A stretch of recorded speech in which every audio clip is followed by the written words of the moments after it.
இலக்கியத்தில் மேலாண்மைன்னு ஒரு புக் இருக்கு, மூளைக்குள் ஒரு சுற்றுலான்னு ஒரு புக் இருக்கு, போர் தொழில் பழகுன்னு ஒரு புக் இருக்கு, வைய தலைமை கொள்னு ஒரு புக் இருக்கு.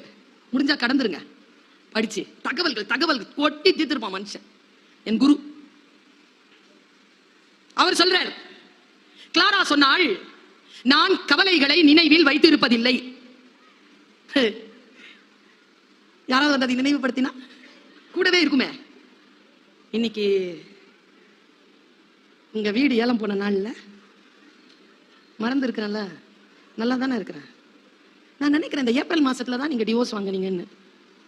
என்ன உனக்கு இப்போ உங்க தம்பி செத்த நாள் வருதுல்ல, 2 வாரத்துலயோ அது 2 வாரத்துக்கு அப்புறமா வருதியா, செத்து 13 வருஷம் ஆயிடுச்சு. ஏன் இப்போ கவலைகளை அப்படியே நினைவில் வைத்துக் கொண்டு நம்மை நாசம் செய்யும் உலகம். கிளாராவிடம் கேட்டார்கள், நான் துயரங்களை துக்கங்களை மறந்து போகிறேன். கிளாராவிடம் கேட்டார்கள், அதை நினைவுபடுத்தினால் என்ன செய்வீர்கள்? கிளாரா சொன்னால், நான் அதை மறந்து போனதை நினைவுபடுத்திக் கொள்வேன். நமக்கு நாமளே சொல்லிக்கணும்ல மேடம். நான் இன்னைக்கு ஒரு மந்திரத்தை சொல்லிட்டு போறேன், நாடி மந்திரம் பிடிச்சு வச்சுக்கோங்க. நான் இப்படி யோசித்துக் கொண்டே இருக்கிறேன்.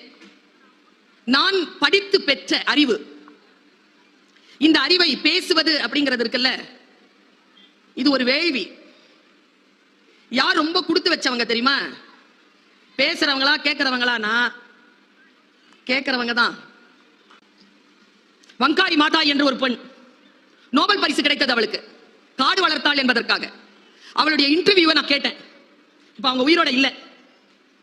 அவங்க பேசின அந்த பேச்சு கொஞ்ச நேரம் தான். அவங்க ஆப்பிரிக்கன் லேடி, அந்த மொழியில, அந்த பழங்குடி மொழியில பேசுறாங்க. கீழே இங்கிலீஷ்ல டிரான்ஸ்லேஷன். அவங்க குரூப்ல இருக்கிற எல்லாரும் கேட்கறாங்க, நீ போய் பிரைஸ் வாங்கினியே, நான் இதை அப்படியே சொல்லிடுறேன், சொல் அவளுடையது, பொருள் உங்களுடையது. அந்த சொல்லை நீங்கள் சரியாக புரிந்து கொண்டால் நீங்கள் பாக்கியசாலிகள். பொருள் மீது எந்த கண்ட்ரோலும் கிடையாது. நாம எப்படி வேணாலும் அதை